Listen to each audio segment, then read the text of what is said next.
안녕하세요.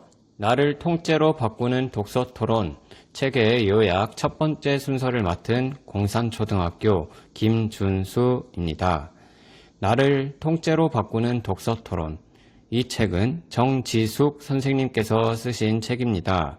정지숙 선생님께서는 현재 28년간 초등학교 교사로 근무하시는 중이며 수업과 일상 속에서 대화와 토론의 중요성을 실감하시고 대화가 곧 토론이 되고 치유와 자기 성찰로 이어지는 이야기식 독서 토론의 매력에 빠져드셔서 현재는 전국 독서 새 물결 모임 정회원과 EBS 독서력 진단 평가위원으로서 독서 토론의 즐거움을 알리는 일에 헌신하고 계십니다.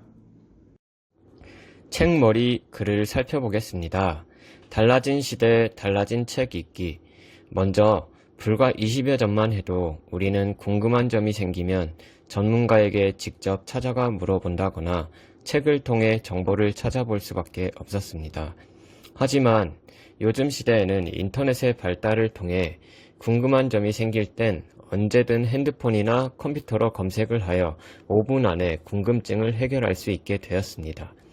이로 인해 책의 기능은 정보 전달의 기능보다는 마치 일기처럼 개개인의 생각을 기록하여 공유하는 소통 매개체로서의 기능이 발달되었구나라고 생각되었습니다. 두 번째로 작가님은 책을 읽고 난 후 저마다 다른 관점으로 해석한 것을 공유하며 서로 치유하기까지 이르는 모습을 보며 독서 토론의 중요성을 깨닫고 독서 예찬론자가 되셨다고 합니다. 그래서 작가님은 독서 토론의 중요성을 알리기 위해 이 책을 쓰셨는데요. 읽을 때 4가지의 주제에 중점을 두고 읽어보시면 좋을 것 같습니다. 첫 번째, 토론 후 관계가 돈독해지고 치유되는 느낌을 받기 위한 방법.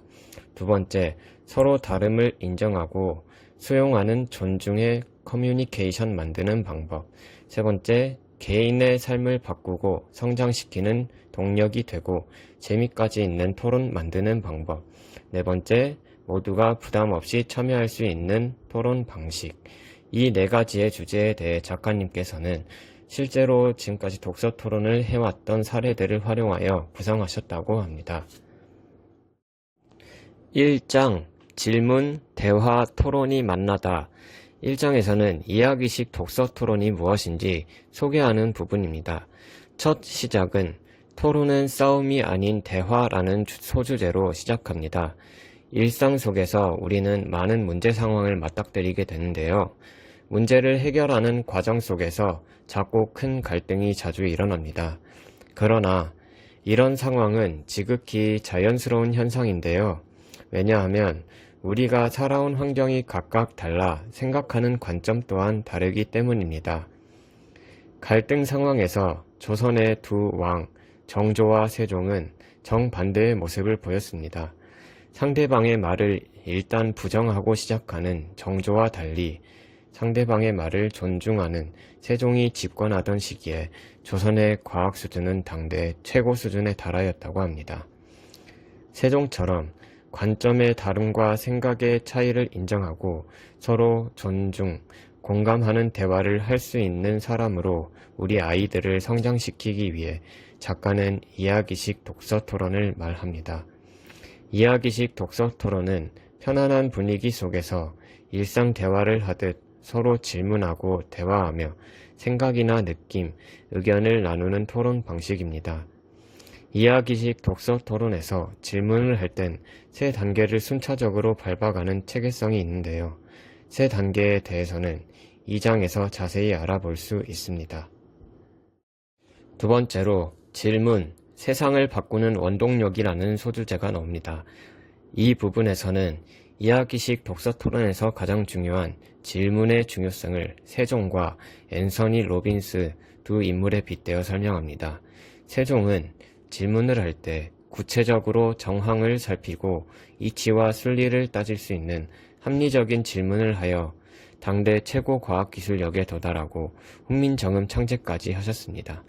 그리고 변화심리학 권위자이신 앤서니 로빈스는 인류의 모든 진보는 새로운 질문에서 비롯되었다 라는 말을 하여 질문의 중요성을 언급하였습니다. 세 번째로 토론에 관한 6가지 의문에 대하여 정지숙 작가님께서는 이렇게 답하였습니다. 첫 번째 의문은 능숙한 진행자가 이끌어야 성공적인 토론이 될까라는 질문에 대해 답하셨습니다. 일반적인 토론에서는 시적절한 발문, 논제의 맥을 놓치지 않는 진행 능력이 매우 중요하나 교육 현장에서는 교사가 아무리 진행을 잘하여도 학생들이 자발적으로 토론에 참여하는 데는 한계가 있다는 것을 느끼셨습니다. 그러하여 이야기식 독서 토론에서는 이런 한계를 보완하기 위해 전원이 토론 리더로서 진행자의 역할을 경험한다고 합니다. 두 번째 질문은 이겨야 토론을 잘하는 것일까입니다. 이야기식 독서 토론은 승패의 염두를 두기보다는 상대방의 의견이나 생각을 경청하고 수용하여 자신의 삶을 균형 잡힌 시각으로 바라보고 성찰하는 데 초점을 두었다고 합니다. 세 번째 의문, 토론하면 왜 긴장할까? 토론을 잘하려면 어떻게 해야 할까에 대한 질문에 답을 이렇게 하셨습니다. 이성적인 사고를 담당하는 대뇌피질과 감정을 느끼는 변형계는 서로 영향을 주고받는다고 합니다. 그래서 편안한 상태에서는 사고활동이 더 원활하고 왕성하게 이루어진다고 하는데요. 이야기식 독서 토론에서는 경직되지 않고 편안한 분위기 속에서 어떤 말이든 자유롭게 허용되어 창의적인 사고를 촉진할 수 있다고 합니다.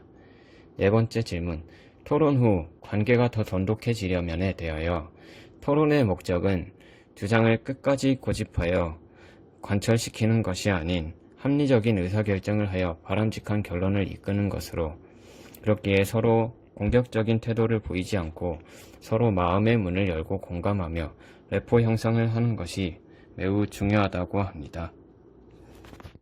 그래서 이야기식 독서 토론에서는 서로의 레포 형성을 위해 1단계 질문에서 책과 관련된 개인의 경험이나 배경 지식을 서로 자연스레 나누며 정서적인 공감을 이끌어낸다고 합니다.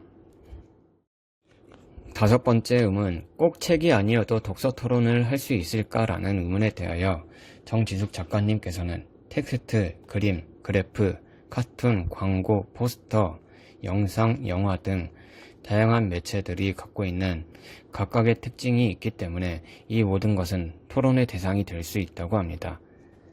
마지막으로 독서 토론을 누구나 쉽게 할 수 있으려면에 대하여 작가님께서는 승부를 가리는 찬반 토론과 달리 이야기식 독서 토론에서는 대화가 가능한 사람이면 누구나 쉽게 참여가 가능하고 남녀노소 단계별 질문 속에서 서로의 의견을 나누고 차이를 느끼고 다름을 인정하며 생각이 깊어질 수 있다고 합니다. 마지막으로 이야기식 독서 토론을 리뉴얼하다 부분에서는 앞서 의문에 대해 답변한 내용들을 종합하여 리뉴얼된 이야기식 독서 토론에 대하여 4가지 부분으로 요약하여 말씀해 주십니다. 일반적으로 진행하는 이야기식 독서 토론과 체계는 동일하지만 교육 현장에 효과적으로 적용하기 위해 4가지 관점에서 진행 방법에 변화가 있다고 합니다. 첫 번째로 리뉴얼된 독서 토론에서는 모두가 토론 리더가 된다고 합니다. 두 번째, 토론에 참여하는 사람이 직접 궁금한 점을 질문으로 만들고 각자 그 질문에 대해 답을 하며 대화를 이끌어 간다고 합니다. 세 번째, 상황에 따라 짝토론, 4인 모듬 토론, 회전식 토의 토론 등 조직을 바꿔가며 토론을 진행을 한다고 합니다. 마지막, 여러 형태의 토론 기법, 예를 들어 비패 토론, 프로콘 토론, 신호등 토론 등등의 다양한 기법을 활용할 수 있다고 합니다. 순차적으로 말하기, 자유롭게 말하기, 짝토론, 모듬 토론 등 다양한 토론 방식과 기법도 중요하지만 가장 중요한 것은 말하는 사람의 이야기를 중간에 끊지 않고 끝까지 경청하는 태도가 토론에서 무엇보다 중요하다고 합니다. 이것으로 1장에 대해 요약을 마치고 다음으로는 양혜민 선생님께서 진행해 주시겠습니다. 감사합니다.